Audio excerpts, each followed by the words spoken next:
Fala galera, sejam bem-vindos a mais um podcast da Our Body, Papo Saúde. Eu sou Reinaldo Dias e hoje eu estou aqui com a minha parceira Priscila Cardoso. Oi gente, tudo bem?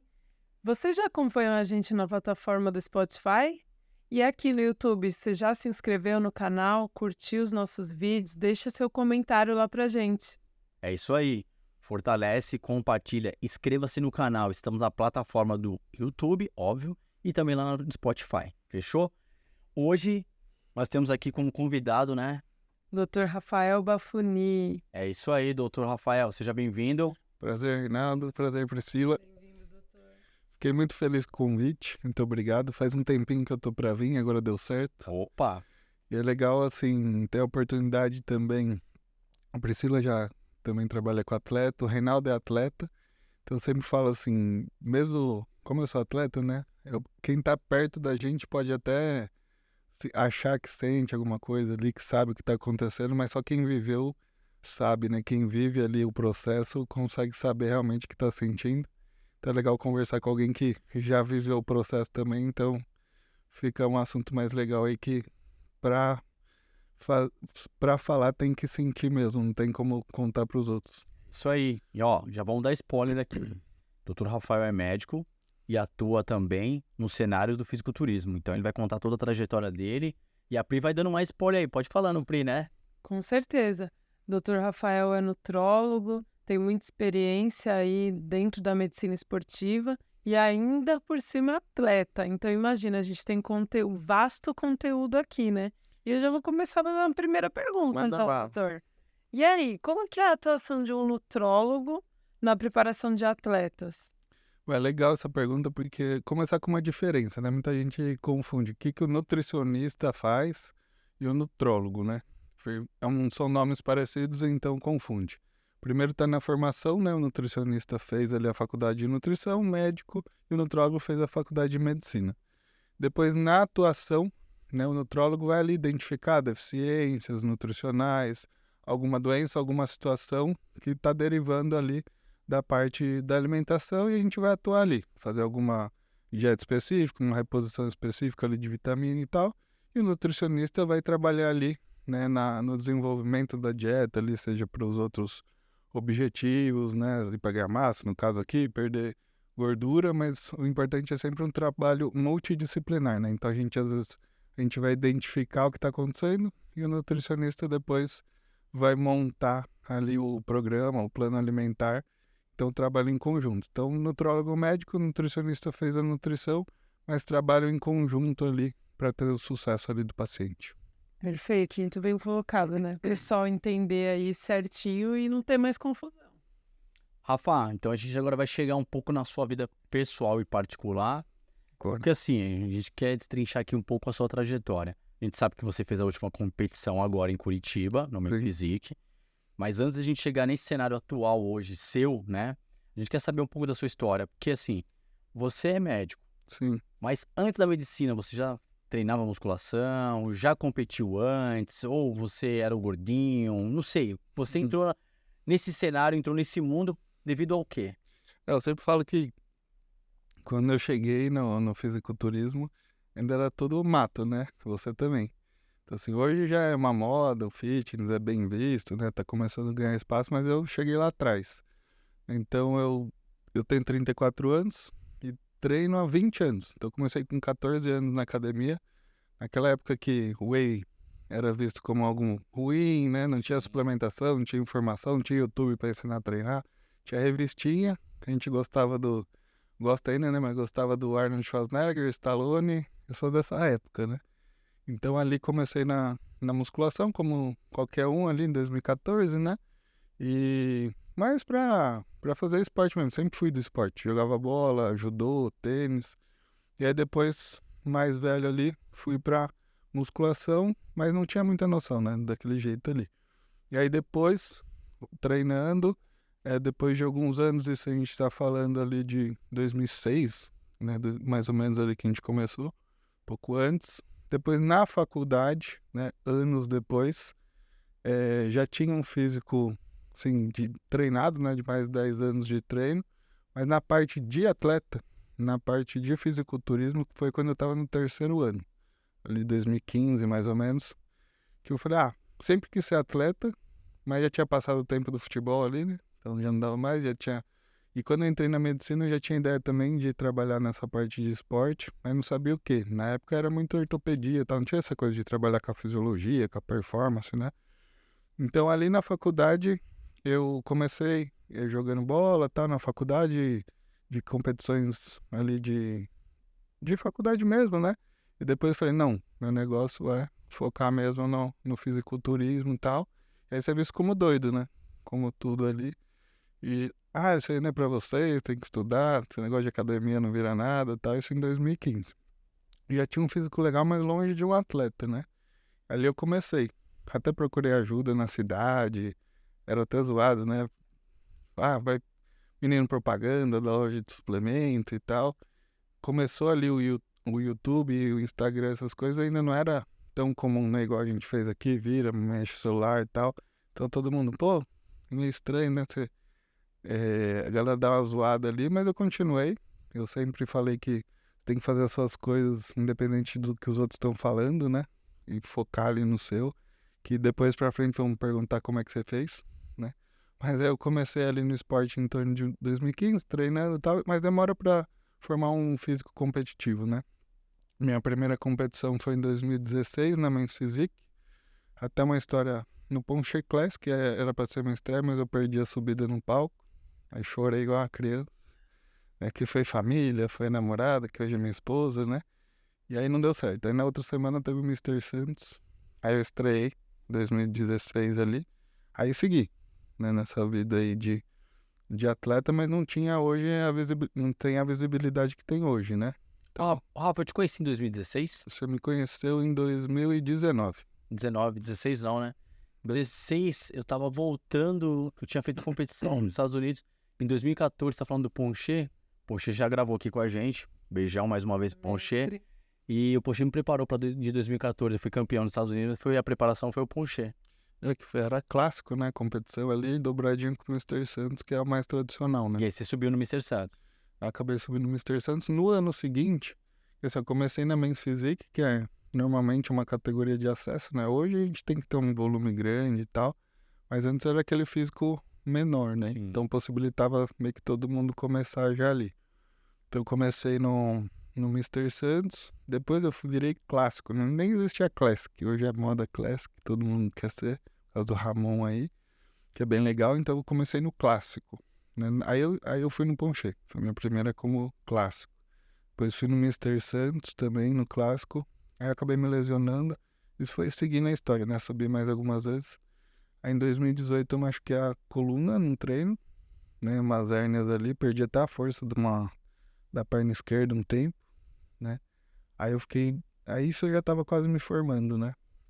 Mas mesmo assim, aí eu perdi muito volume de perna e tal e voltei pra Men's Physique.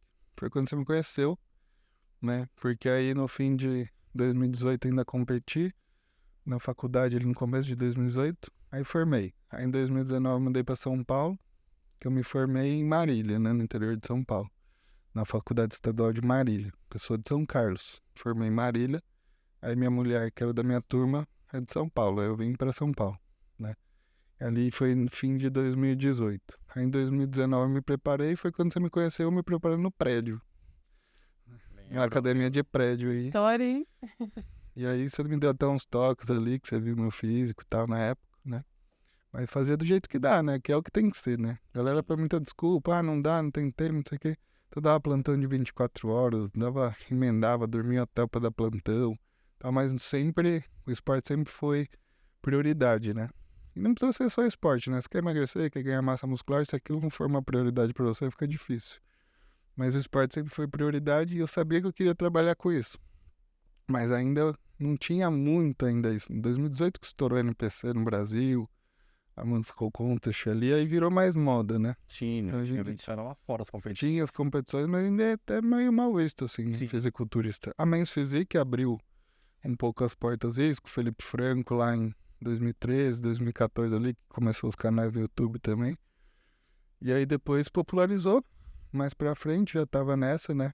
Então quando, não sei se existe sorte, né? Mas quando a sorte tá com o preparo aí dá certo. Eu sabia que eu queria começar ali, dava plantão e comecei pós-graduação de nutrologia esportiva, que foi uma das primeiras turmas de São Paulo, né?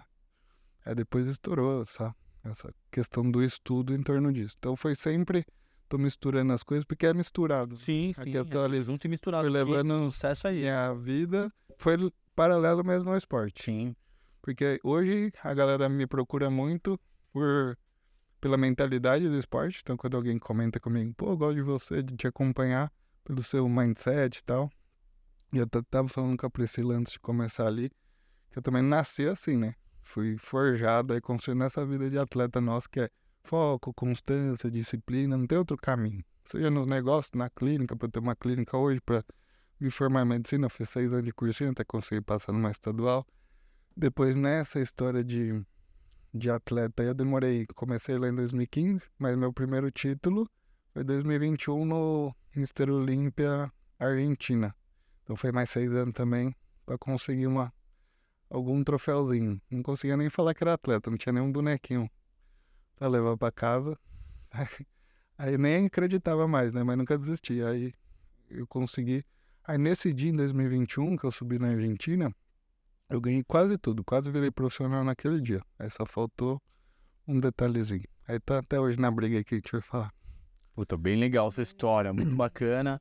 Porque a gente vê a questão aí, porque todo mundo deve pensar, né? Deve ser fácil, não é fácil. Você trabalhou persistência, superação, e é legal, e você valida o caminho, né? Que é o mais importante. Porque quando vem também muito fácil, né? Quando as pessoas também não tem aquela busca, né?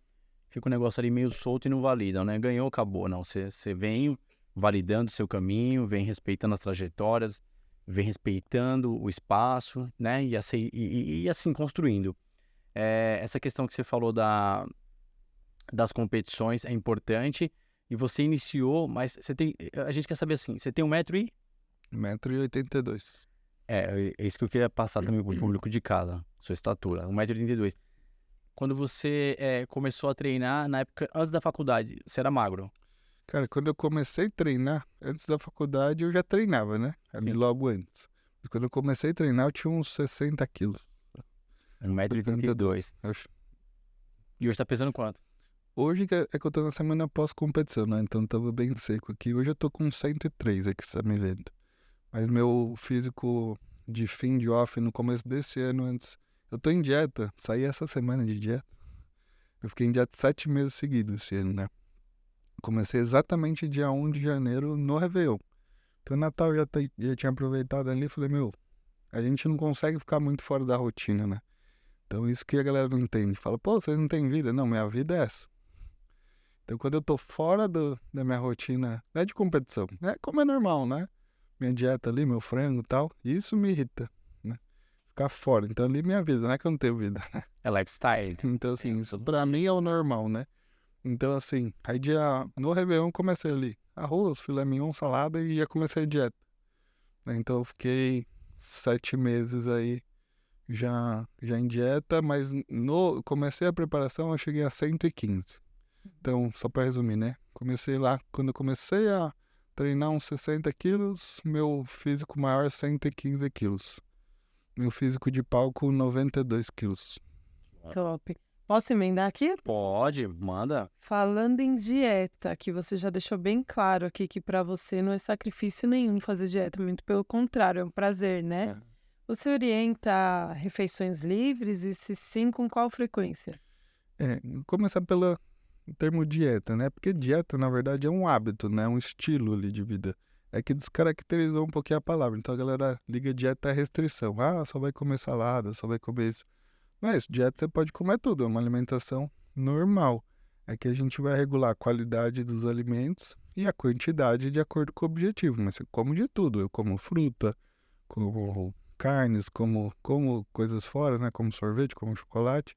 Só que é tudo controlado. E tem hora que pode, tem hora que não pode. Então é legal ter claro, de acordo com o seu objetivo. Tem momentos que você vai ter um equilíbrio aí, que a galera chama, né? E tem hora que você tem que desequilibrar, não vai poder. Só respeitar essas fases. Mas dieta é só manter ali a alimentação, né, com qualidade o tempo todo. Não é restrição, né? Agora, refeição livre. A gente orienta... São estratégias, né? A refeição livre Reinaldo também conhece bastante, assim. Então, assim, não é refeição livre porque eu tô com vontade de comer alguma coisa. É uma refeição livre programada, né? Então, dentro do meu dia, que é da minha semana, que é muito bem feita, eu vou programar uma refeição fora. Mas é uma refeição, que a galera faz o dia do lixo, né? Não é o dia todo, né? Porque senão você bate a semana ali, é complicado, né? Vamos supor que para um emagrecimento, 500 calorias de déficit diário é suficiente. Então, de segunda a sexta, 2.500 calorias ali, economizou. Ainda tem mais os 2 dias do fim de semana. Então, 3.500 no total de déficit. Mas se no fim de semana você detonar, né? Querer comer o mundo ali, facinho você bate isso daí. Então tem que ter bom senso também na refeição livre. Para não perder a semana, porque perde, né? Então assim, mas a gente orienta, então a gente vai programar uma refeição livre. Aí vai depender do objetivo da pessoa, né? Uma ou mais refeições livres, depende muito, é muito individual, né? Então não dá para copiar a dieta do amigo, da amiga, porque é muito individual, na refeição livre também. Mas normalmente acaba tendo pelo menos uma refeição livre ali, mesmo o atleta, mesmo a pessoa que está buscando uma melhora do físico, né? E aí são estratégias. Por exemplo, se eu estou numa restrição muito longa, muito tempo, pode ser para refazer o glicogênio, né? Que é o estoque de carboidrato do músculo ali. Às vezes está perdendo muita performance, né? Ou está perdendo massa muscular, a gente faz uma recarga, né? De uma refeição com mais carboidratos, mais calorias. E para também a parte hormonal, né? Quando você está muito em restrição ou já perdeu muita gordura, você vai ter uma regulação hormonal que vai tentar te tirar disso. É uma defesa, né? A gente nasceu para guardar energia, né? Em tempos de sobrevivência. Então, por exemplo, vai aumentar a sua fome e tentar dar uma regulada ali no metabolismo. É a leptina que faz isso, né? O hormônio ali que tá na gordura. Tem outros hormônios que influenciam, mas no caso ali, ela, quando você tá numa restrição, ela vai fazer o quê? Que você tenha mais fome e regule o metabolismo mais para baixo. Então, às vezes, você vai fazer essa refeição livre para restabelecer esses níveis ali. Aí dá aquela tranquilizada na fome, o metabolismo volta, né, tentar restabelecer, aí você já volta em dieta. Aí demora para travar de novo, né? Então ali a pessoa às vezes evolui nesse sentido, você dá uma destravada. Nosso corpo sempre está tentando fazer o equilíbrio. E a gente fica sempre tentando quebrar esse equilíbrio para o objetivo que a gente quer, né? Então isso foi na pessoa da restrição. E tem a pessoa que está querendo ganhar massa muscular. E é difícil fazer, o Reinaldo sabe bem. Eu sempre falo, é mais difícil fazer uma dieta para ganhar, empurrar comida sem fome do que se enganar ali, entre aspas, né? Fazer volume para aguentar a fome. Então, empurrar comida sem fome é mais complicado normalmente. A galera não acredita que a gente fala isso, mas acredite. É bem complicado. Eu tenho mais dificuldade para me alimentar. Eu tenho muita saciedade também, então quando eu tô em restrição eu prefiro. Mas nessa estratégia de dieta, só para fechar aí, né, essa parte, quando a pessoa então vai ter que fazer grandes volumes de... Não é porque vai ganhar massa que pode comer de tudo, né? Você vai manter a qualidade do alimento, só vai mudar a quantidade. Tá na restrição e no ganho você vai comer as mesmas coisas, só muda a quantidade. Só que é difícil às vezes bater caloria. Aí a pessoa vai comer a dieta normal e fazer as livres para a gente tentar alcançar calorias maiores ali para facilitar o processo. Então a refeição livre tem, mas aí o porquê e o quanto vai depender da estratégia de cada um. Certo, perfeito. Ele falou a estratégia de cada um, hein, galera? Então, porque é o seguinte, tem muita galerinha que fica aí na internet e fala assim, pô, vamos colocar um exemplo bem chulo, né? O Jay Cutler come tantas mil calorias. Ele carba uma refeição a X de carbo. Aí o cara pesa 70 quilos e quer carbar do mesmo jeito. Galera, esquece.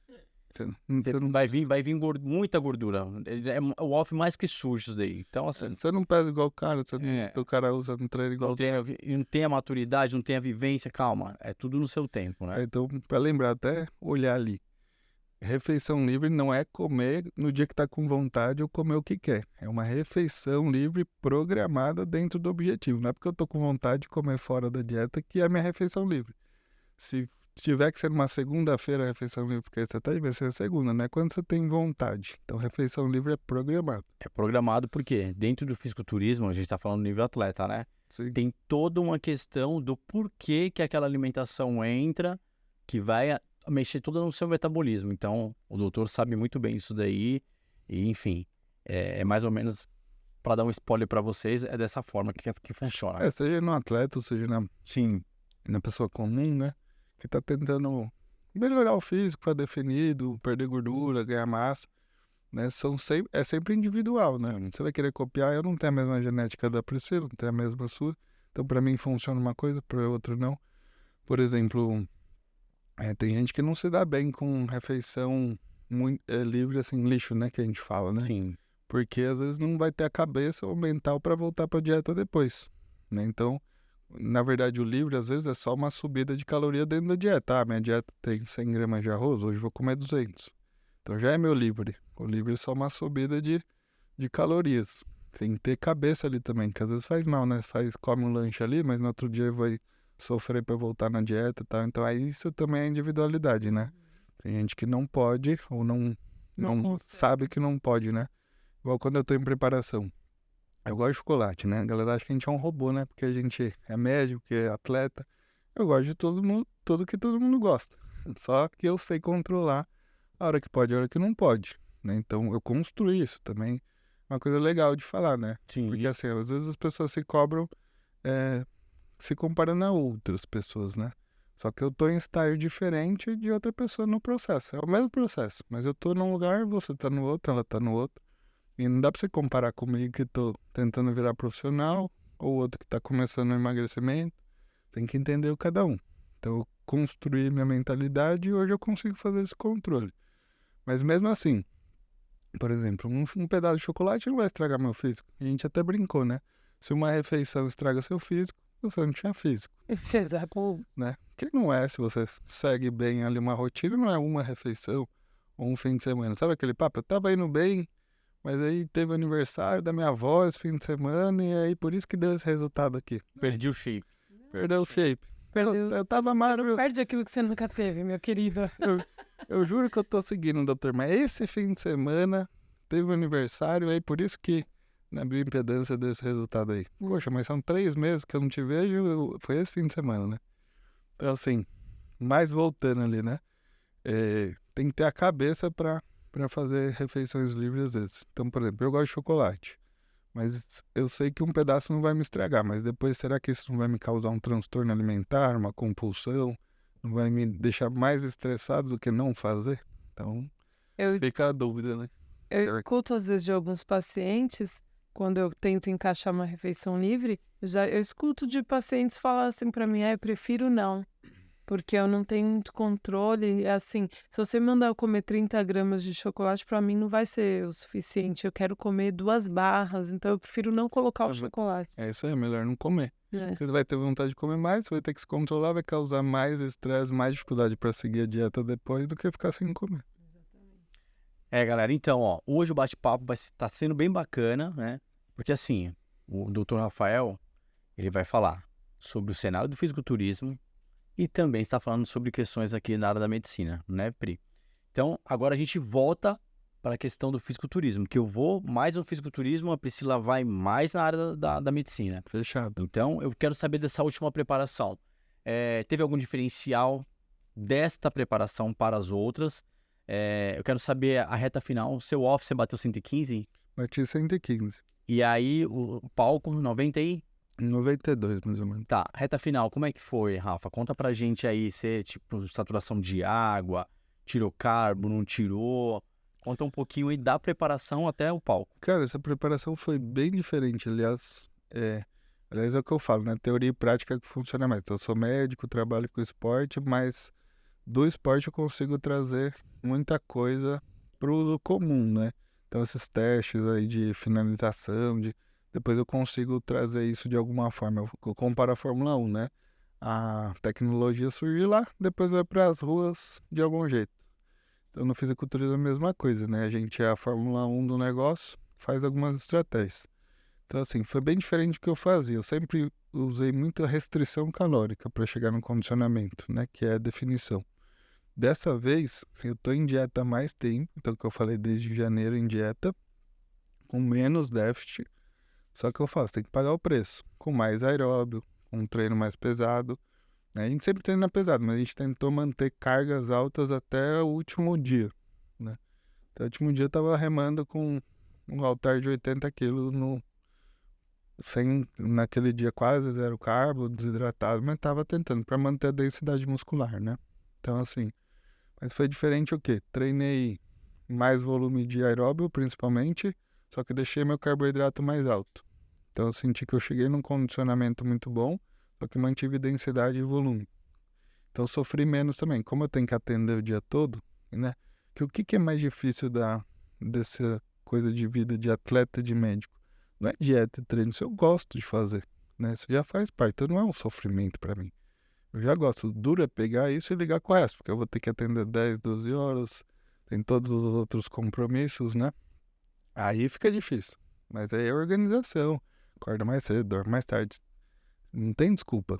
Se eu quero, eu não posso deixar de ir trabalhar, mas eu quero ser atleta, então eu vou ter que arrumar tempo pra fazer isso. Não adianta falar, eu tenho que trabalhar, todo mundo tem. Então, eu vou ter que arrumar um tempo. E nessa preparação, eu fazia isso, acordava mais cedo, fazia bastante cardio, deixei meu carboidrato maior para tentar manter minha vida mais normal, né? Então, só que eu fiz mais tempo. Então, normalmente faz período de off e aperta na preparação, né? No pré-contest, 2, 3 meses. Então, eu fiquei vários meses de dieta, né? Aí, consegui chegar no condicionamento. No finzinho, você me perguntou estratégias finais, né? Pra galera que não conhece, na última semana a gente chama de semana de finalização, né? Que a gente vai tirar água, depletar o físico de carboidrato para depois fazer o último dia lá o carb up, né? Que é comer bastante carboidrato e encher o físico para mostrar no palco ali sem água e cheio. Essa seria a ideia, né? Então, na semana de finalização, por isso que eu falo, é legal você se manter condicionado o tempo todo, porque eu não fiz nenhuma loucura, só mantive isso, né? Então, carboidrato até que razoável, e nos últimos 2, 3 dias eu baixei bem, né? Então, por exemplo, eu tenho um gasto de caloria aí de 4.000 calorias diárias, mais ou menos, comia 1.500 nos últimos dias ali. Treinava, mantive, nos últimos 10 dias eu fiz 2 horas de cardio todo dia, em jejum, né? Não é uma recomendação, né? Ali é alta performance. Então eu depletei bastante, só que mantive bastante o meu volume. Então comendo mais a preparação toda. E na última semana não zerei carbo nenhum dia. E desidratei com água, né? Com a hiperidratação. Também não abuso de diuréticos. E suplementação, manteve ou não tirou na última semana? Eu sempre mantenho. Porque como tem pouco tempo, principalmente minha primeira refeição e minha última é sempre suplemento.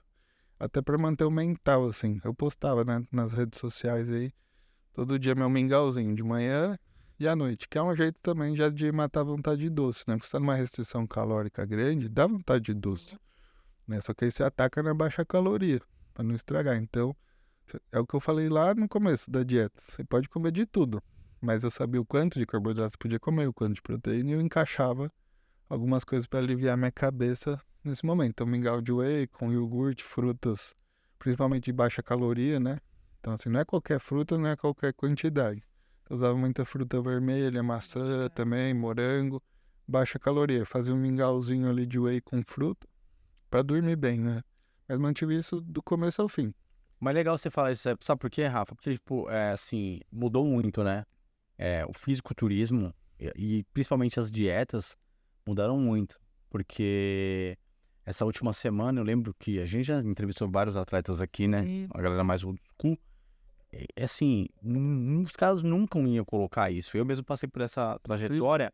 Não tem essa, tipo, era zerar o carbo ou se de restringir ao máximo, mas o carboidrato que entraria nunca entraria nada. Ou suplementação a gente cortava, né? Isso é legal você passar porque tipo, tem uma outra visão, né? E aí a gente vê seu shape de palco e tudo mais que respondeu e vê que funciona. Foi meu melhor condicionamento da vida. E foi o que eu mais comi. O que você mais comeu, né? Porque eu acreditava nisso, né? Mais restrição e tal. Mas o que importa é o déficit. Falando em tirar gordura, né? E já não só no atleta, né? Déficit calórico é o que emagrece. Não tem outra coisa. Priscila Fares aqui direto, assim, né? Não é carboidrato que engorda. É caloria, né? O excesso de caloria. O atleta vai reduzir carboidrato no fim porque ele precisa depletar glicogênio para fazer a finalização no carboidrato, puxar água para dentro do músculo. É mais complexo um pouco. Mas não precisa aí também zerar, né? Agora, quem quer emagrecer ali no dia a dia, não precisa ter carboidratos, atrapalha, né? Porque vai piorar o funcionamento da tireoide, vai ficar sem energia, aí vai treinar pior. Então, no fim, você acaba fazendo menos déficit, porque treina mal, né? Então, não come carboidrato, aí fica irritado, aí treina pior, então gasta menos energia, não quer levantar nem para pegar o controle da TV, então você está reduzindo o gasto energético. Cara, pode comer carboidrato, só que você tem que saber que no fim do dia você tem que fechar no déficit calórico. E para o atleta é a mesma coisa. Eu não preciso comer salada só. Eu posso comer a fruta, posso comer. Até na última semana evitava, mas assim, comia pão, por exemplo, que todo mundo acha que pode comer pão, tá muito próximo. Só que eu encaixava, essa refeição tem tantos gramas de carboidrato, cabe meia fatia de pão, mas não é porque é pão, né? E aí depende da estratégia, mas assim, pode de tudo, desde que você respeite os nutrientes e no caso de perder gordura, o déficit calórico, né? Então, você restringe muito carboidrato, você vai perder massa muscular, perder densidade e já não vai ser o mesmo físico. Tá, então entrando aqui por etapas, que nem ele falou, né, Pri? O déficit calórico. A galera de casa entendeu, isso é bacana. A estratégia, então, o alimento você encaixou certinho, os alimentos certos, nas finalizações, né? Que mudou o cenário. Agora, indo para a parte do aeróbio. Você fazia o aeróbio em jejum? Eu fazia o aeróbio em jejum. E aí, em baixa também não fazia em alta? Baixa moderada. Tá, baixa moderada, legal. Aí o que acontece? Quando você fala isso, se a gente for analisar todo o cenário que a gente já passou aqui também, né, Pri? Eu falo o seguinte, porque as pessoas começam a olhar, você falou assim, não, o que acerta é o shape é a restrição calórica, o treino e o treino de cardio, que é o aeróbio e o anaeróbio, a musculação e o cardio. A musculação, você depletou glicogênio, mas você depletou com um trabalho de volume. Você falou que não depletou, batendo em várias repetições, bisete, tricete. Não, você foi lá e continuou treinando com carga alta para manter a densidade, né? Porque isso tem que, na verdade, treino tem que ser intenso, né? Sim. Você sabe mais que eu. Sim. E que é legal, assim, eu sei treinar, mas o treinador sabe mais que eu. A gente conversou isso também. O nutricionista sabe mais direto que ele. Então, cada um é um trabalho multidisciplinar. Então, mais o meu treinador, né? Hoje é o Felipe Fonseca, que é o mesmo que treina o Felipe Franco. Então, mas eu achei legal porque a estratégia deu certo. É isso que eu quero levar, porque... A estratégia de manter carga, manter intensidade para manter densidade muscular. Porque você já está em restrição. Você vai aliviar, entre aspas, o treino, você não vai segurar a sua massa, né? É mais difícil. Então, a gente tenta manter a intensidade até o fim. Mas, doutor, você acha também que tem relação, por exemplo, você já vem de dieta aí desde de janeiro, já é atleta, já não é de hoje, vem também de uma maturidade muscular que você já tem, vem também esse tipo de resposta? Por exemplo, se é um atleta que está começando hoje e ele quer seguir esse protocolo, será que tem a mesma resposta? Aí no atleta, é o que eu falei, é muito individual, né? Então não tem uma receita, não copiem a minha. É o que você falou, são anos, né? De treino. Então eu já conheço muito o meu físico e ainda tô testando. Eu falei, foi a primeira vez que eu comi mais, porque eu tinha medo também. A gente fica com receio, né? Num físico avançado, é mais fácil você estragar do que melhorar. Então você vai mudando bem aos pouquinhos, né? Então foi será que eu vou conseguir chegar no condicionamento? Tô comendo muito, né? Porque eu sempre estava acostumado ali. O que eu comia no dia, eu comia por refeição quase, né? Sim, assim, eu só fazendo analogia, porque eu achei muito bacana o que você trouxe aqui, essa informação. Muito bacana, porque assim, ó, você falou que teve a restrição calórica, ou seja, você abaixou, teve um déficit calórico. Sim. Quando você tem um déficit calórico, geralmente, eu tô falando que a gente entrevistou muitos atletas aqui e eles relatam isso para nós, assim como eu já vivenciei isso também. Se eu tenho um déficit calórico, o meu treino eu não faço um treino de volume, que é um treino de intensidade sim, mas de volume não. Em volume, quando a gente fala volume, galera... Repetições, né? Carga, não, mais a carga. Tá, a carga. Que não baixou a carga. Então você conseguiu manter a carga. Isso que é legal.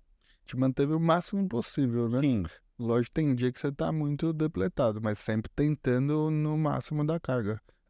Até preservou bastante minha força, acho que por causa da estratégia de vir já mantendo bem o volume de comida, né? Sim. Eu tive uma outra estratégia, tive outras experiências, assim como você também já deve ter em outras preparações. A gente tá falando dessa última. E o que acontece é o seguinte, geralmente a galera também liga muito isso, assim, mas ele teve a restrição calórica, né, na dieta, conseguiu trabalhar com volume.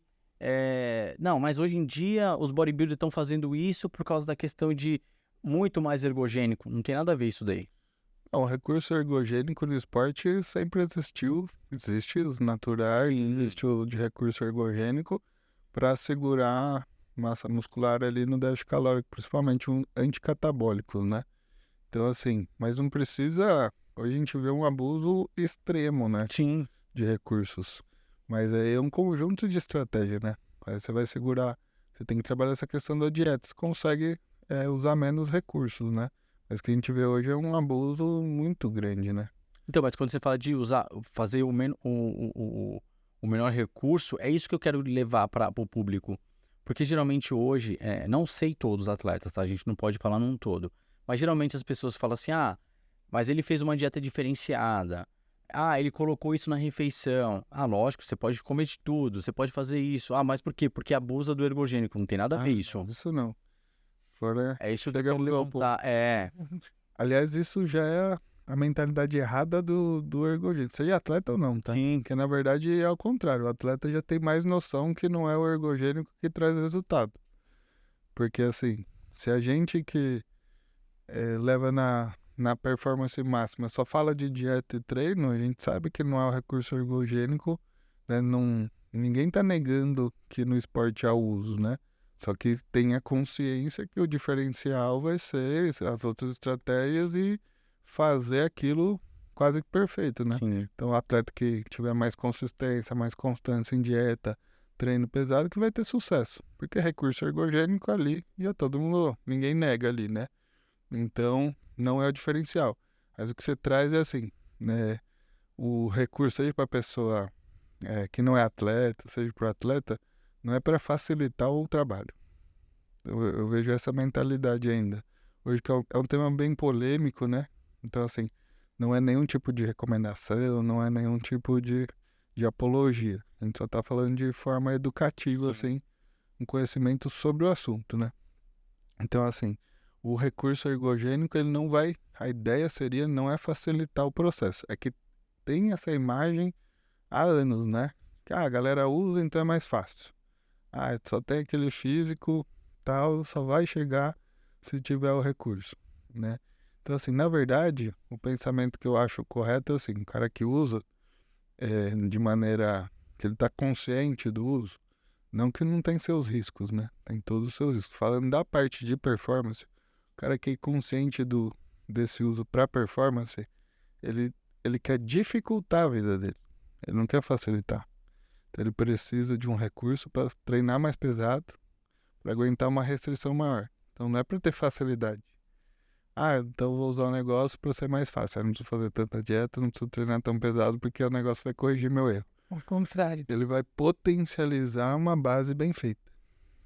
Então, assim, não existe essa. O esteroide não vai criar uma situação, assim, né? Não vai dar o estímulo do músculo que você está precisando, não vai tirar sua gordura, não é isso. Ele não vai facilitar o processo, mas ele vai permitir aquela pessoa a dificultar, e aí, consequentemente, ela vai ter um resultado mais acelerado, né? Ela treinou mais pesado, fez uma dieta mais perfeita, aí o recurso potencializou a performance, potencializou a recuperação e ela tirou proveito do resultado ali. Mas o que eu mais vejo, né, é que a galera chega usando muita coisa, né? Então, nosso papel como médico é regular ali a saúde, né? Então, a galera chega usando, abusando e tal, você tem que falar, vamos regular aqui, vamos regular ali, mas o que mais vejo é não ter resultado, né? Porque não faz o básico bem feito e aposta no esteroide. Então, assim, quase todo mundo já chega usando. Nosso papel como médico é cuidar da saúde, né? E ali você vê que a pessoa usando, a maioria chega com uma dieta desregulada, com um treino que não é intenso o suficiente e não teve resultado. Então, assim, não facilita o processo, não vai corrigir seus erros, o uso de nenhum recurso medicamentoso. Vai potencializar uma situação se ela estiver sendo bem feita. Legal você ter falado, né? Porque é aquele negócio. A gente tá falando aqui justamente isso, né? Você saiu de uma dieta também totalmente padrão, que vários bodybuilders seguem durante anos, e você caminhou por uma dieta que você só fez mais a questão do aporte calórico, né? Essa é a palavra que a gente tem que usar, né, Pri? e automaticamente você falou, meu, não tem nada a ver a dieta, a finalização, os cardios com a questão do ergogênico, entendeu? Porque muita gente fala assim, não, mas o shape respondeu, o treino respondeu, essas diferenciais que estão correndo agora no fisiculturismo de atletas, de comer isso e aquilo, é devido à questão ergogênica, não tem nada a ver uma coisa com a outra. Ele vai decidir a dieta ou o treino pelo tipo de recurso que você usa, né? As pessoas querem validar um trabalho de um atleta que vem de anos fazendo dieta, treinando, tendo disciplina e quer atribuir aquilo a um único recurso que o cara coloca para ser a cereja do bolo. Ninguém vê lá atrás, né? Tem muita coisa por trás daquilo. Que tenta tirar o mérito do trabalho dele. Mas não tem outro caminho. Para ter um físico, para qualquer coisa, mas para ter um físico é trabalho duro, é trabalho muito pesado, né? E uma disciplina, uma constância absurda. Também não tem, mesmo falando de dieta ou de treino, não tem uma estratégia revolucionária, né? É a constância ali, o pequeno progresso todo dia, há anos, né? Que vai te levar ao sucesso, vai te levar ao resultado, seja no emagrecimento, no ganho de massa. Então, um pouquinho todo dia bem feito. Não é assim, fiz a estratégia lá, né? A gente falou da finalização como uma estratégia específica de campeonato, mas não foi isso que mudou meu físico. Sim. Foi meus anos ali que a Priscila falou, né? Essa estratégia funcionou porque você é consistente, está anos construindo o físico e aí consegue usar uma estratégia ou outra ali dentro desse físico construído aos poucos, né? Com muitos anos. Até contei ali, quando eu contei minha história pessoal, até brinquei, nunca tive um bonequinho pra levar ali pra casa pra falar que era atleta, porque eu demorei 6 anos pra construir um físico competitivo. Isso que a galera só enxerga só o final, né? Não enxerga a história, né? Tem gente varinha mágica, né? Que chega lá. tem gente que vai ser mais rápido, a gente vai demorar e falar, não, mas eu ganhei em 2 meses. Tudo bem, mas aí tem a genética, tem a individualidade, aí vai ter muitos fatores. Sim. Mas assim, um bom atleta, né, eu até brinco normalmente. Hoje mudou um pouco as coisas, mas o Renato sabe, eu brinco assim, né? Brinco não, né? É uma realidade. Se você vê alguns grandes campeões, hoje você vê a galera mais nova já com destaque, mas a gente sempre foi um esporte de gente mais velha, assim, né? Digo, pra chegar no auge. Sim. Né? Então você vai ver os campeões Olímpia, tudo 30 e poucos anos e tal, mas tá treinando faz 15, 20 anos também, né? Sim. Então, lógico que vai ter as exceções, né? E hoje em dia também tem muita informação. Tá? A galera aí tá com 15, 16 anos, preocupado, já sabe todas as estratégias de treino, de dieta, de suplementação. Com a gente não foi assim, né? A gente foi desbravando. Por isso que eu falei, quando eu cheguei era tudo mato, né? Sim. E aí você vai, nem sabe direito quanto come de proteína, e vai fazendo, porque o cara mais forte da academia falou, tal, né? Hoje não, hoje você já tem acesso à informação. Então acelerou um pouco o processo. Então você vê a galera mais nova, que tá o moleque com a menina com 14, 15 anos, preocupado ali, meu posterior de coxa, meu glúteo, proporção do ombro e tal. A gente é moleque treinando na academia porque gostava de ver filme de ação. Aleatoriamente, né? Hoje tá todo mundo mais tecnicista. Porém, a gente deixa bem claro aqui o alerta. Treine, tem uma periodização, conheça muito mais de treino e de dieta, né? Que é muito mais importante. Porque você chega na academia, você vai conversar com a meninada hoje. Os caras entendem mais de ergogênico e se você falar, cadê o treino na ponta da língua? O cara não sabe nem a periodização dele. Cadê a dieta? A parte boa e a parte ruim da internet, né? Sim. Então, assim, a pessoa vê um corte aqui, nosso, falando de um assunto específico. Aí, às vezes, já vai tomar isso como verdade, mas tirou de um contexto. Tô dando o nosso exemplo, mas assim, a galera assiste o YouTube e acha que virou especialista. Verdade. Qualquer coisa que falar contra também, não pode, porque foi alguém famoso que falou alguma coisa assim. Então, é legal conhecer bem a base, né? Ter conhecimento da base, ouvir todos os lados, ouvir bastante. Acho que não tem certo e errado, né? Treinamento, principalmente, né? Fica aquela briga, esse funciona, esse não funciona, é um bom senso, né?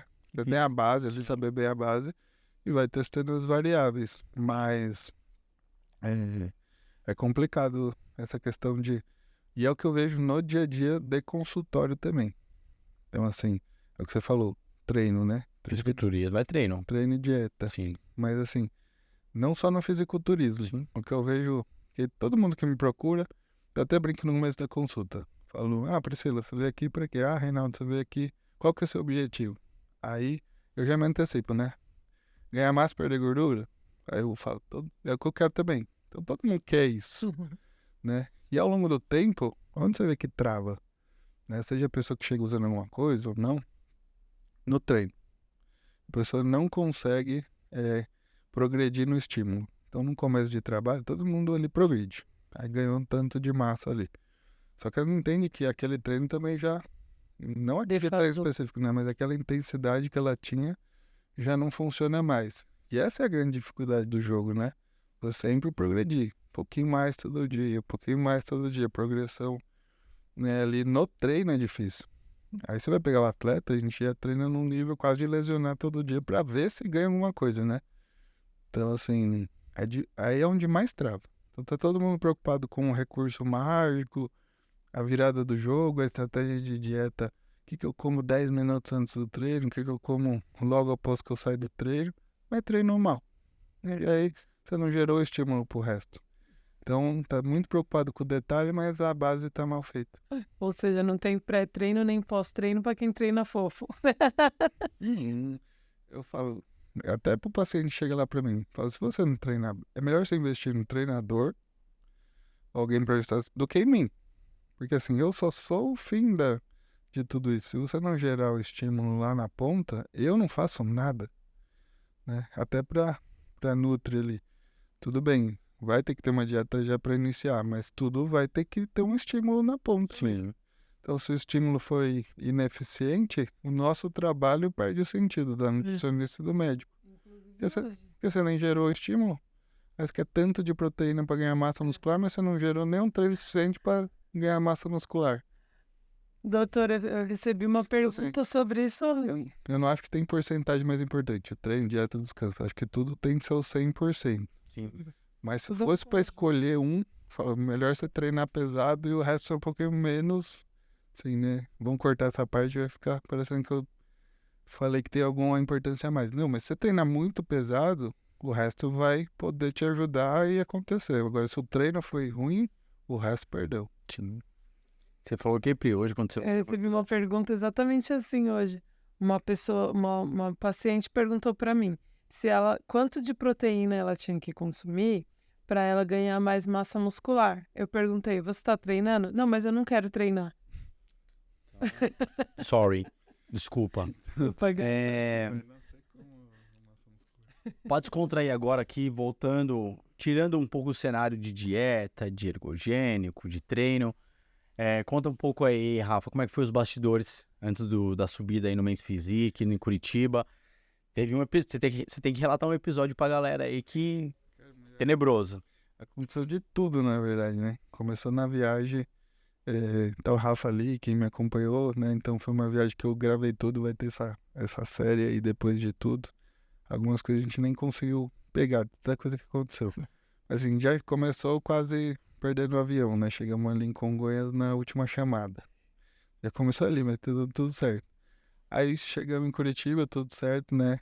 Eu competi no Muscle Contest Brasil, né? Pra galera que não tá acompanhando, pra tentar virar profissional, né? Agora tô nessa luta há uns 2, 3 anos que eu tô competitivo tentando profissional. Aí indo pra... Normalmente, como é que funciona no Brasil, né? Você fica...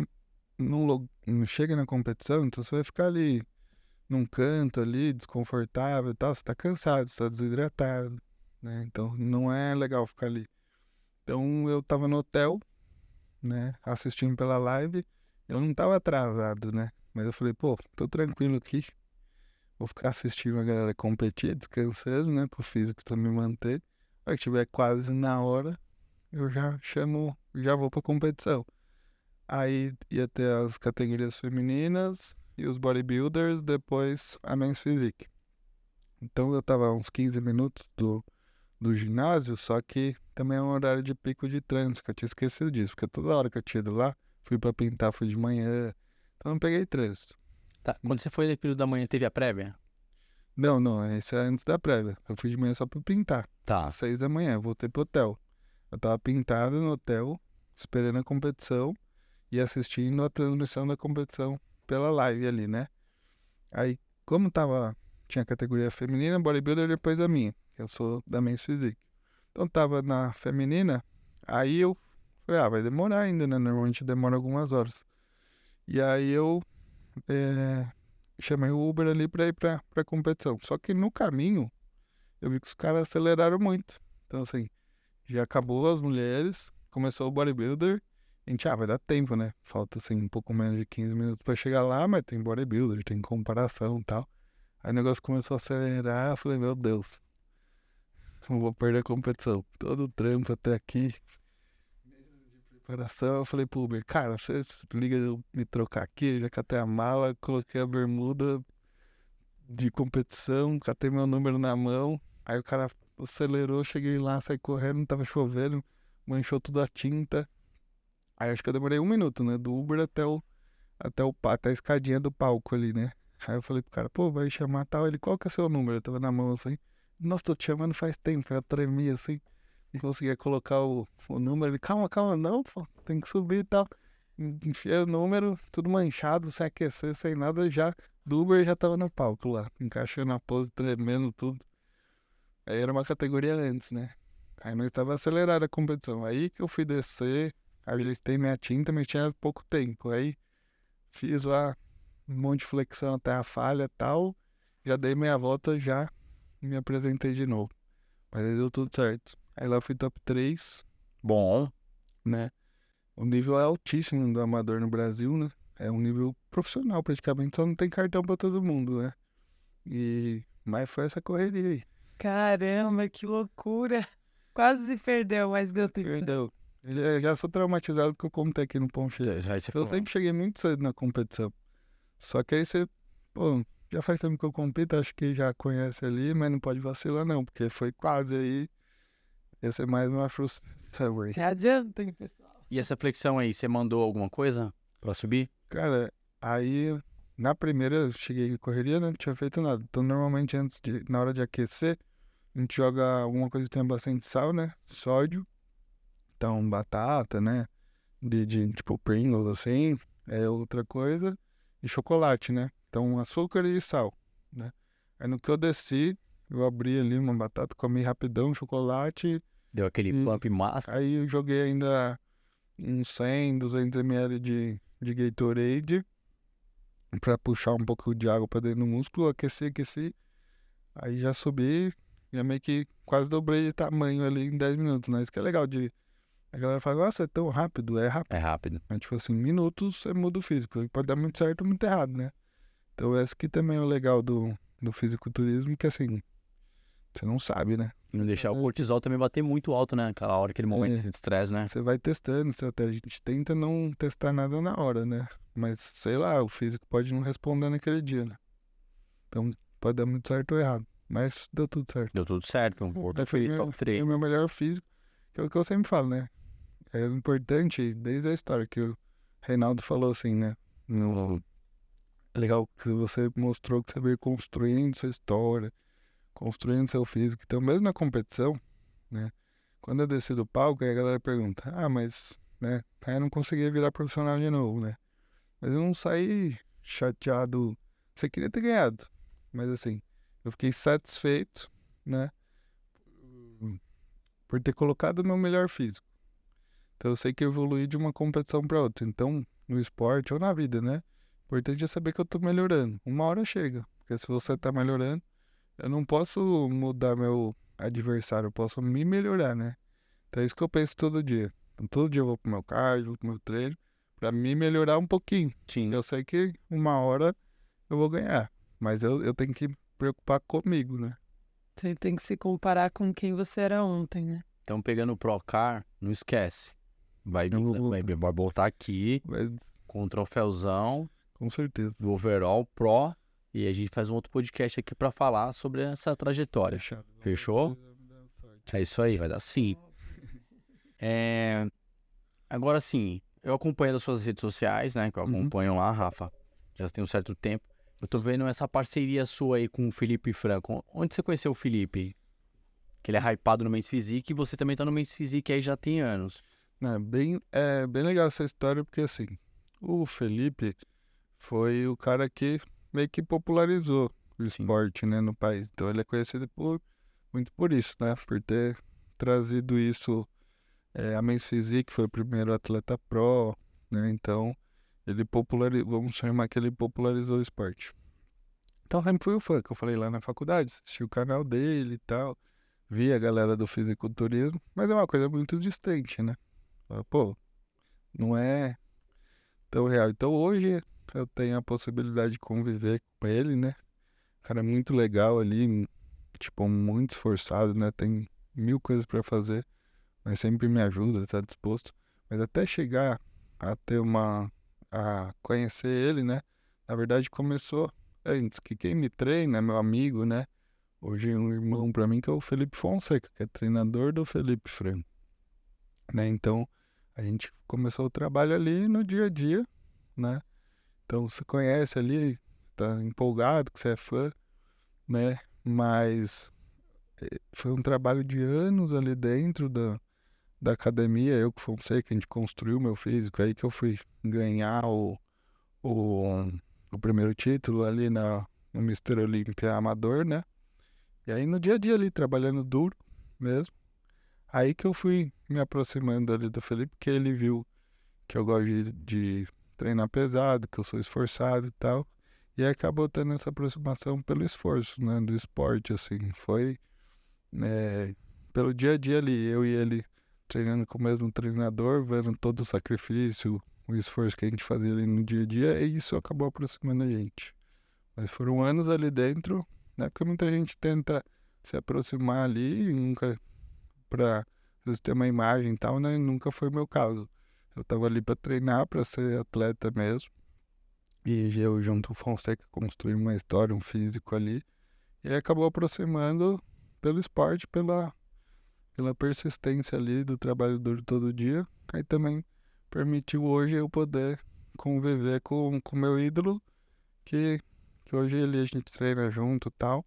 Então eu, Fonseca e o Franco ali, hoje em dia a gente convive, mas foi tudo pelo esforço do dia a dia ali do treino.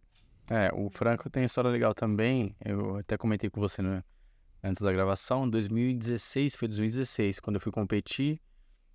Antes eu encontrei com ele na Gaviões, a gente fez um treino junto lá, bateu um papo rápido, assim, e aí a gente trocou contato.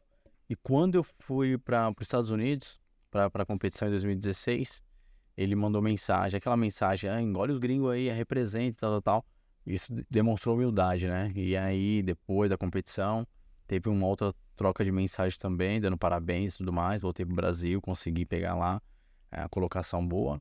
E, enfim, e foi isso daí. E aí eu vi que o Felipe, tipo, independente de qualquer coisa, qualquer coisa que, tipo, a internet fale, eu não tenho nada contra ele. Pelo contrário, é um cara que, dentro do cenário do esporte, é um cara que representa muito dentro do esporte, muito. Principalmente dentro do Men's Physique. E é um cara que, quando vê um cara treinando, vê um cara batalhando, vê um cara buscando, ainda principalmente competições fora do país, ele sempre vai lá dar um apoio, motivar e tudo mais. E hoje tá dentro do cenário também defendendo como político, né? Tá dentro... Que é um cara que ultrapassou o esporte, né? Virou representante do esporte. Então, assim, só tenho a agradecer, né? Porque ele é referência e representa o nosso esporte hoje. E é bem legal, assim. Hoje eu sempre preguei que você tem que estar com pessoas melhores, assim, que vão agregar, né? Então, o cara tá onde você quer chegar, tem que conviver perto ali. Fonseca também, excelente treinador, então sempre procurei me cercar de pessoas boas para evoluir, né? Sim. Então ali, convivendo agora mais próximo, foi muito importante para continuar construindo minha mentalidade, né? Porque o Felipe é muito confiante e tal. Então, às vezes acho que faltava um pouco disso e ali, não, vai para ganhar, igual você falou, né? Que ele mandava mensagem e é isso aí. É todo nosso, nada deles, é o que ele fala. É o que ele fala. Não, assim, o Felipe é um cara humilde. É que a galera... Assim, muita gente conhece ele muito mais além do que eu só conheci, né, ali na questão de treino. Mas muita gente conhece ele um cara muito mais além. É um cara ser humano como qualquer outro, um cara humilde, tem um coração bom e defende esporte. Eu só tenho Como ele é muito visado, bem algumas muito críticas, famoso, a galera, num resultado ruim, isso é um problema nosso, né? O cara é campeão, multicampeão, já não tem mais nada pra provar. Mas um resultado ruim, galera, já pesa ali, porque também espera muito, né? Sempre ganhar, mas, cara, gente boa, sempre sempre me ajudou, sempre vejo ajudando os outros, é que como ele tem uma imagem ali de muita confiança, quando ele tem um resultado que não é positivo, a galera acaba perdendo a mão nas críticas ali. Sim. Não, mas sobre esse top 5 aí, não tem nem o que falar. Foi pra mim, foi como se fosse um top 1, né? O cara acabou de ser pai. Eu sou pai, eu sei como é que funciona. A cabeça do cara tá a mil. Tá envolvido na política. Tem a imagem dele pra ser trabalhada. Tem uma série de compromissos. Fica difícil. E ainda tá defendendo o esporte. É louco. Foi que a gente falou que é difícil conciliar a vida normal com o resto, né? Ainda mais em alto nível ali, nível olímpico, né? Sim. Doutor Rafael, a gente já falou de várias coisas aqui, do esporte, preparações. Agora eu quero puxar mais para o hormônio. O ciclo hormonal, o ano todo, ou uma pausa e TPC? Qual que é mais saudável, digamos assim? Então, assim, pensando na parte de saúde, primeiro pra galera entender que às vezes a galera não, né, quem tá assistindo a gente não conhece o que acontece na fisiologia normal, né? Então, rapidinho, assim. Nosso cérebro vai mandar o estímulo pra parte no homem, né? Pra parte testicular ali com 2 hormônios, FSH e LH. Então, vai estimular a testosterona e o espermatozoide. Aí vai produzir ali a testosterona e isso vai avisar a nossa cabeça que tem ali o hormônio. Isso a gente chama a galera chama de eixo, né? Que é esse feedback, sistema de feedback. E aí quando a pessoa vai fazer o uso de algum tipo de recurso, né, de esteroides androgênicos aí, você vai parar esse processo, que é como se você estivesse avisando permanentemente que não precisa produzir porque já tem. Então chamam de, inibir o eixo, tô com o eixo inibido. É simplesmente isso, né? É a nossa fisiologia funcionando. Então, se eu tenho, eu não preciso estimular a produção. Aí, quando vai fazer a pausa, seu corpo vai entender que está faltando e vai retomar. Então, normalmente, se a pessoa não procurar ajuda de profissional, o eixo ele vai funcionar normalmente depois, né? É difícil, raramente isso não vai voltar. Só que pode demorar muito tempo, dependendo da dose, dependendo do tempo que a pessoa usou. Então, criou-se... Então tem um protocolo ali que chamam de TPC, que é terapia pós-ciclo, né? Que é o uso de alguns medicamentos para refazer esse funcionamento um pouco mais rápido e a pessoa sofrer menos com colaterais ali, né? De baixa testosterona. Então libido ruim, falta de energia. Então faz esse protocolo aí. Pensando na saúde, a pessoa que está usando sempre seria o mais... adequado, porque longos períodos, né, apesar de ser difícil, pode levar a atrofiar o testículo, né? Então tem essa parte testicular, então principalmente na parte de fertilidade ali, né, o uso muito prolongado depois pode gerar alguma dificuldade, principalmente na parte de fertilidade. Então dependendo ali o tempo de uso, a quantidade de novo vai demorar mais ou menos, né? Normalmente consegue retomar, fazer um tratamento para retomar tanto a parte de produção hormonal quanto a parte de fertilidade. Mas se você faz pausas, né, e restabelece esse eixo algumas vezes ali, na questão de saúde, isso é mais benéfico porque depois você consegue retomar o funcionamento normal mais fácil, teoricamente, né? Então, pensando em saúde, sempre fazer pausas é mais benéfico, tanto nessa parte quanto o resto, né? Quando a gente fala dessa parte de hormônio masculino, existem muitos mitos, né? Causa isso, causa aquilo, mas a grande preocupação mesmo e real é a cardíaca, né? Sobrecarga do coração e do sistema cardiovascular, porque a gente sabe que os esteroides pioram muito ali o perfil lipídico, né? Colesterol, e também lembrar que o coração também é um músculo, né? Então, se você está usando algum recurso para aumentar seus músculos, seu coração também vai sofrer o efeito disso. Tem bastante receptor androgênico, então causa que a gente fala de hipertrofia cardíaca esquerda ali, né, ventricular esquerda. Então isso pode levar ao futuro a uma disfunção cardíaca e uma insuficiência cardíaca. O coração engrossa, né, ele ganha massa muscular e também aumenta outras fibras ali, colágenos e tal, então atrapalha o funcionamento. Então fazer pausas também é importante para aliviar um pouco a parte cardiovascular. Muito raro. Doutor, e a questão da ginecomastia? Existem medicamentos anti-aromatase que a pessoa pode prevenir ou até melhorar a ginecomastia? Sim, ginecomastia é aumento das mamas, né? Da glândula mamária. Então, assim, a enzima aromatase que você falou, ela faz a conversão de testosterona em estradiol. É o hormônio feminino. A gente chama de feminino, mas todo mundo tem, né? O homem e a mulher. Então, ele tem algumas funções, a gente precisa dele. Então, para parte ali de colesterol ele é importante, para a parte articular, libido, estradiol tem suas funções, né? Só que quando você usa a testosterona, como já há essa conversão no corpo, você usou mais aqui, vai aumentar a quantidade de estradiol. Isso pode, não é certeza, mas pode causar o estímulo das mamas e causar a ginecomastia, né? Que num primeiro momento pode ter um controle medicamentoso. Então são duas classes de medicação nesse sentido. Então tem o que você falou, a anti-aromatase ali, né? Os inibidores. Aí tem os inibidores que vão ser permanentes e os que não são. Então, assim, anastrozol, letrozol, hexamestano são medicações dessa classe que vai inibir a conversão de testosterona em estradiol. Só que também é ruim inibir tudo, porque eu falei, tem algumas funções no estradiol. Então não deve abusar do uso desse controle. Na verdade, quem controla mais, quando a gente tem ali aumento da sensibilidade, é uma outra classe, que ali são os inibidores, os moduladores, né, dos receptores de estrogênio, que aí tem o tamoxifeno e o clomifeno. O tamoxifeno é o mais famoso ali no controle da ginecomastia, porque ele vai ter uma ação mais periférica.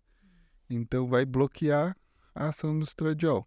Então são duas classes diferentes. Então pensa assim, o estradiol vai ser formado. Então você pode atuar em duas situações. Você diminui a quantidade de estradiol, então anti-aromatase. E tem os moduladores do receptor, que é o tamoxifeno e o clomifeno, vai bloquear a ação. Já produziu, mas não vai deixar agir. Então são duas fases diferentes, né? Então é mais interessante você bloquear a ação, né? Vamos pensar uma situação. O estradiol está normal, mas a pessoa está com sensibilidade. Não adianta eu diminuir mais a quantidade de estradiol. Às vezes já está normal, só que ele está sensível. Então você bloqueia a ação. Também para não causar muitos problemas do abuso, né, do anti-aromatase e causar um excesso ali, né? Uma falta ali do estradiol, assim, um desbalanço muito grande. Então, normalmente a gente tenta bloquear a ação do hormônio lá no fim, que aí são outra classe, né? Não é anti-aromatase. Se você vai só ajustar ali o receptor do estradiol, né? Não a produção. Então, tem situações que você vai usar os dois, tem situações que vai usar um ou outro, né? Então, aí tem que avaliar caso a caso, né? Tem paciente que não tem colateral, então também não precisa ficar tomando remédio, porque você vai causar outros colaterais. Então, normalmente, é muito falado dos problemas do uso de recursos hormonais ali para performance, mas também outro grande problema que fala um pouco é justamente isso, a polifarmácia, né? E por isso é importante ter um acompanhamento adequado toda vez que vai usar qualquer tipo de medicação. Falando desses especificamente, né, é muito importante, porque assim, a galera usa muita coisa desnecessária também. Então, acha que, né, ouviu falar que causa uma coisa, já toma um remédio para isso. Aí pode causar outra, toma outro remédio, toma outro remédio. E todo remédio vai ter um colateral. Então, na verdade, você faz uma polifarmácia, você usa vários remédios, vai causar vários colaterais e às vezes nem precisava, né? Então, o problema no uso irregular de esteroide, a falta de acompanhamento profissional, é que usa-se muita coisa desnecessária, vão ter vários problemas de saúde e no fim você nem vai saber o que está causando o que por esse abuso de medicamento, de vários medicamentos, né? E não só do esteroide. Perfeito. Voltando à questão que você falou do coração, cardíaca, sobre o uso do ergogênico, do hormônio. qual seria, você como médico, Rafa, lógico, mapeamento na questão de exames, mas a gente sabe que pode ser que ocorra um colateral, mas tem algum ajuste que dá para ser feito dentro disso? O cardio é um ajuste também para você estar estimulando, a baixa do colesterol, lógico, a dieta também é ajustada. O que poderia melhorar essa questão do colesterol e melhorar essa questão da hipertrofia do coração? Considerando que a pessoa não parou de usar. É. Ômega 3. O ômega 3 ele pode ajudar ali, né, um pouco na parte de colesterol, mas a verdade é que teria que se usar muita quantidade, né? Então, assim, você não vai ver, diante de um quadro desse, uma pessoa que está abusando de uma medicação, você não vai ter uma grande defesa porque está usando um ômega 3, né? Você acaba voltando, assim, em contenção de danos, né? Que é isso que você está falando, assim, né? Tentar dar a pessoa... Que a primeira ação sempre seria a redução de dose ou a retirada do que está causando mal, né? Porque assim, a gente vai usar outro recurso para corrigir um problema que a gente sabe a causa. O certo é tirar a causa, já que a gente sabe. Mas, como a gente sabe que no mundo da performance a galera vai continuar usando... Uma durinha, uma TRT. Você vai... Quanto menos a dose, menos você vai ter problema, né? Dose baixa, aí um exemplo. Entrou com ômega 3, auxilia? Vai ter um certo auxílio, mas ele não é determinante. Eu acho que as outras estratégias são mais importantes. Dieta. Por exemplo, assim, dieta limpa, né? Sim. Então, maior consumo de fibras, carboidratos de boa qualidade, né? Caloria controlada. Isso aí vai ajustar melhor a parte cardiovascular. E o aeróbio, igual você falou. Então, assim, um aeróbio, o que a gente falou ali no risco cardiovascular?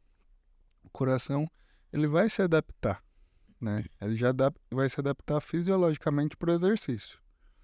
Então, se você é um cara que treina força, né? Se você é uma pessoa que treina força, ele vai se adaptar para esse tipo de treinamento. Então, ele vai ter um aumento da espessura do músculo cardíaco, mas até um limite fisiológico, não é problema de saúde, né? Isso na pessoa que treina sem nenhum estímulo hormonal ali no caso.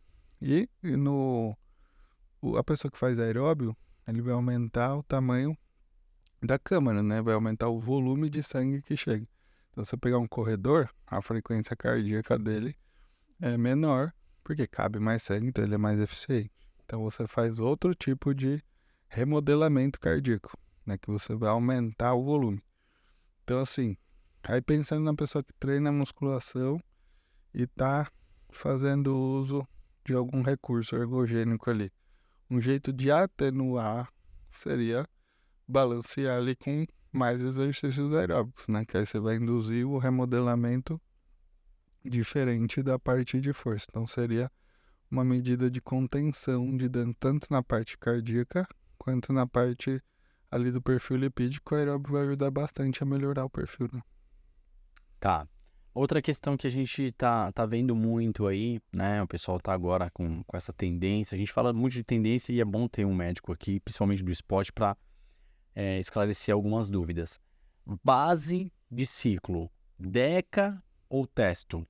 E por quê? Porque tá tipo todo mundo assim, não, agora eu tomo mais DECA do que uma testo e vice-versa. Dentro da performance, né? Quando a gente vê essas discussões sobre combinações de esteroides, quantidades, querendo ou não, a gente vai cair no achismo, né? Porque não vai ter como validar o estudo, não tem estudos validando se é mais DECA funciona mais do que por mais texto, qual que é a proporção melhor.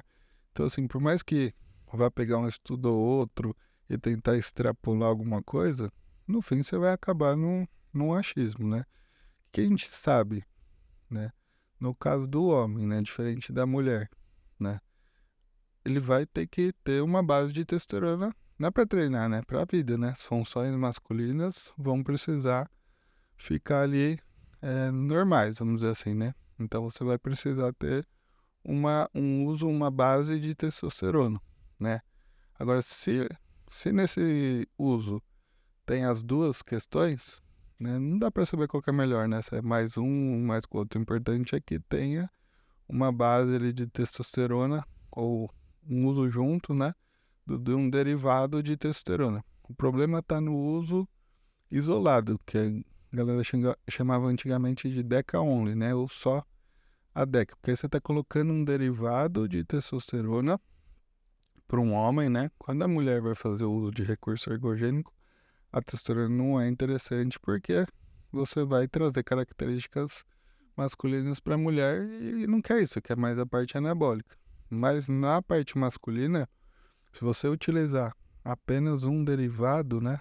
Aí seja ele qual for, né? Que falem o nome, seja derivado de testosterona. Na hora que você vai fazer a utilização sem a testosterona, no seu corpo ele não sabe que é DECA, que é oxandrolona, quer que seja, ele sabe que é um hormônio masculino, ele vai atuar no receptor androgênico.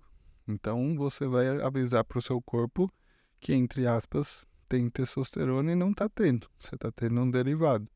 E isso vai causar problema no homem ali, falta de libido, problemas sexuais, né? Então isso vai ser levado porque você não tem testosterona, você só enganou o seu corpo ali com um derivado, então vai bloquear o eixo, como eu expliquei antes, né? Você vai parar a sua produção natural de testosterona, só que você não está repondo isso, né?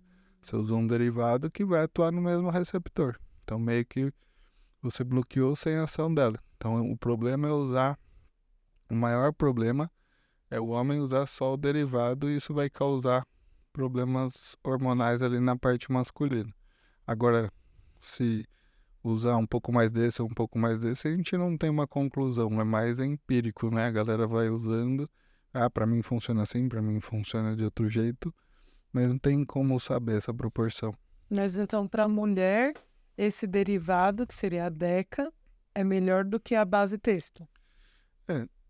Assim, na mulher, a testosterona em si, né, é um hormônio ruim na questão da performance ali, porque você vai trazer características secundárias masculinas para ela. Então vai engrossar a voz, alteração da parte sexual, né, dos órgãos sexuais, crescimento de pelo, mudança ali da fisionomia. Então, assim, características masculinas. Porque todo hormônio ele tem a parte androgênica, que é essa característica masculina, e a parte anabólica. Não existe nada 100% anabólico, né? Ou só androgênico. Então, sempre tem uma proporção. A testosterona vai ser a mais androgênica ali no caso, né? Então, para a mulher não é interessante. Então, todo... Sem derivado. na questão da testosterona mesmo.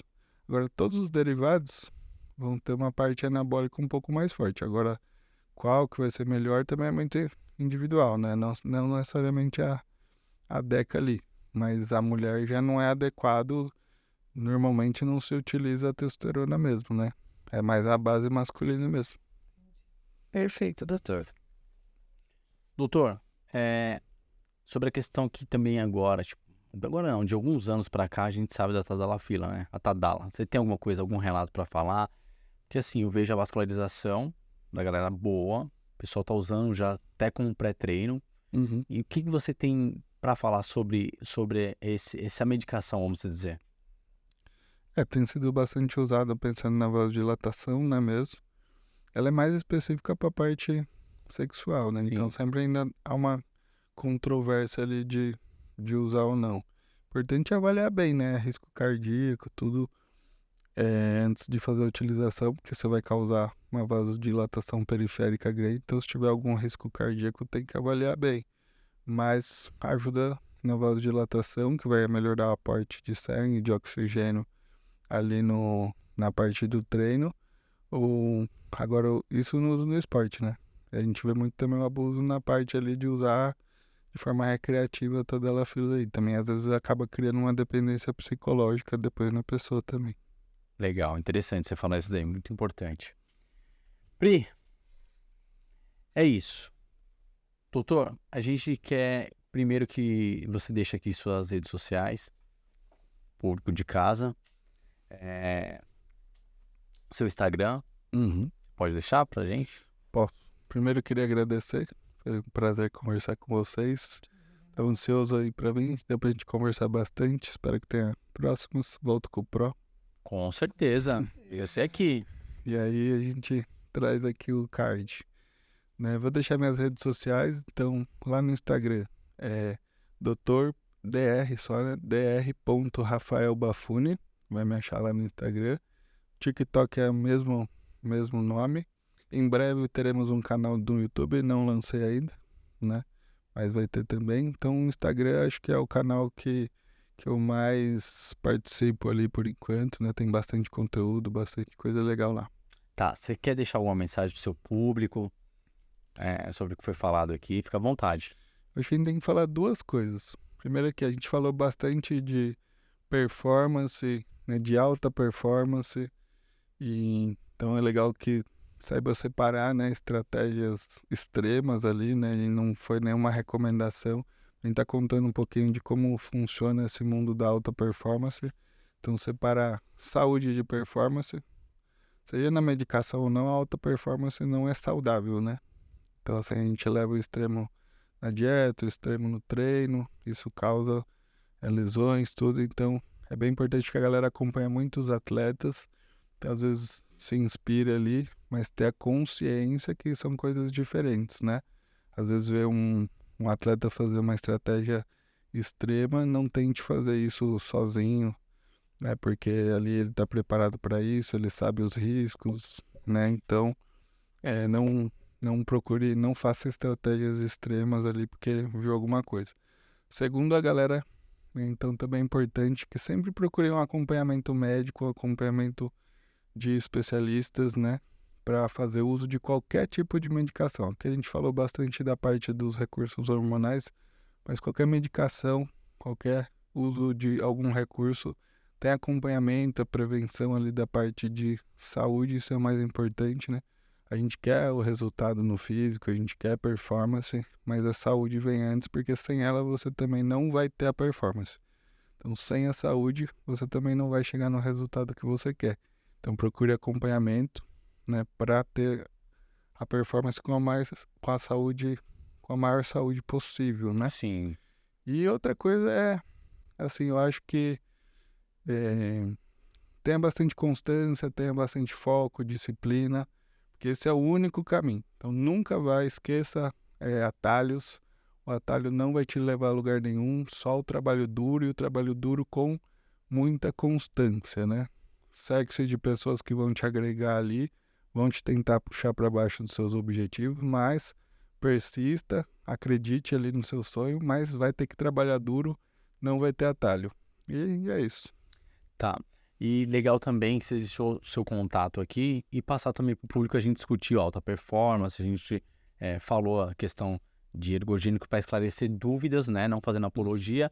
E também deixar bem claro que você atende um público num todo. Então, Sim. quem quiser para emagrecimento, longevidade, performance, pode falar aí pro público. É uma confusão às vezes, né? Por eu expor muito minha vida como atleta. Sim. Mas assim, o maior público de pacientes são pessoas que buscam melhora da qualidade de vida mesmo. Ganhar um pouco mais de massa magra, perder gordura, né? Esse público que busca a melhora da saúde e do físico sem fins competitivos, são a maioria das pessoas que eu atendo, né? Atendo poucos atletas. Eu gosto de mostrar minha vida pessoal para mostrar que eu pratico com intensidade tudo que eu falo, né? E passar um exemplo ali de que tem que fazer o básico bem feito para chegar no resultado. Mas a maioria das pessoas é um público que é comum, né? Que busca ali melhora da sua estética, melhora da saúde, mas sem fins competitivos. Então, todo mundo aí está convidado a conhecer minha clínica, que hoje é o Instituto Olympus, né? A gente está virando referência aqui em São Paulo, tanto na parte de emagrecimento e ganho de massa muscular, e também a gente tem a parte de estética com a doutora Lacerda, que é minha esposa. Então toda a parte de dermatologia, preenchimento, botox e acompanhamento dermatológico a gente tem lá também. Fica em qual região, doutor? Fica em Moema, fica bem na Ibirapuera, com a praça ali da igreja, a Praça Nossa Senhora. Então a gente está bem no centro de Moema. Localização boa. Curiosidade também, faz atendimento online, que aqui vai para todo o Brasil e todo mundo. Se a pessoa quiser entrar em contato, via direct, Instagram com você, dá para marcar uma consulta online? Lá no meu Instagram, na bio tem um link, né, do agendamento. Eu, especificamente, não faço atendimento online. Tá. Mas hoje eu trabalho com uma equipe com outros 2 médicos, né? Que é o Dr. Caio e o Dr. Danilo, que eles fazem um atendimento online. A gente tem uma filosofia parecida, né? Assim, a gente sempre conversa sobre todos os protocolos, sobre a nossa filosofia de trabalho. Então, você vai ter o atendimento personalizado, o atendimento da minha equipe, né? Comandada por mim ali da mesma forma online. Mas o meu atendimento mesmo eu faço presencial. Boa. Outra coisa, uma dúvida minha. Você falou que atende um público no geral, que é bacana, e a grande maioria não são atletas. E eu queria saber, por curiosidade, tá vindo uma galera mais jovem procurar um médico pro esporte, para melhorar um pouco a sua performance? Teve um crescimento? Eu acho que o maior público é dos 25 aos 40 anos. Ah, então tem uma galera jovem chegando aí para se cuidar. Tem já uma galera também antes, né? Ali dos 18 aos 24. Só que o público maior hoje é dos 25 até os 40 ali, né? Buscando. E muito da galera que fez errado e agora fala, não, eu fiz muito errado na minha vida e agora eu quero um acompanhamento, quero melhorar, mas quero fazer certo, quero fazer minha dieta, quero um acompanhamento da parte de exames, de saúde, para continuar fazendo, para ter melhora do físico, mas agora de uma maneira saudável. Então esse público cresceu bastante, né? No pós-pandemia ali, teve um aumento exponencial de procura, né? Acho que pegou 2 tipos de pessoa.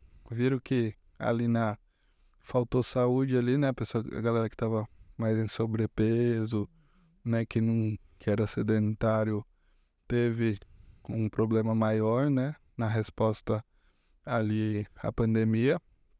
E teve o público que treinava, que fazia dieta ali, que também ficou um período sem e teve uma piora ali do físico, da saúde, né? Então uniu esses 2 públicos, um que enxergou que precisa ser mais saudável, começar a fazer atividade física e se alimentar melhor, e o público que retomou. Mas a galera jovem hoje procura bastante, até porque hoje tem pessoas, assim como eu, você, que vivem tudo e também são profissionais e conseguem passar essa experiência mais aberta à conversa, né? Legal, por isso que o canal aí tá aberto, que é o podcast do Our Body Papo Saúde, a gente já fala sobre isso, para vincular informação de qualidade e devido a isso, os jovens estão tomando consciência e buscando mais aí, antes, né, já buscando cedo aí um recurso de fazer algo com acompanhamento de profissionais. Parabéns, doutor. Ó, antes de mais nada, antes de finalizar aqui, inscreva-se no canal, compartilhe, comente, fortaleça, ok, gente? Estamos também na plataforma do Spotify. Aqui a nossa lembrancinha, canequinha do podcast da Our Body. Muito obrigado. Tomar seu cafezinho aí para fazer o seu aeróbio. Já salvou ali o café do cardio. Então, café o dia todo, né? Então vai comigo pra clínica também. Então, muito obrigado mais uma vez. Obrigado. Aguardamos você na próxima com o Procard. Combinado e promessa feita. É um prazer. Prazer foi meu, doutor. Obrigado pelo convite. Estou à disposição sempre. Nós que agradecemos. Então é isso aí, galera. Podcast da Our Body Papo Saúde. Valeu, até a próxima.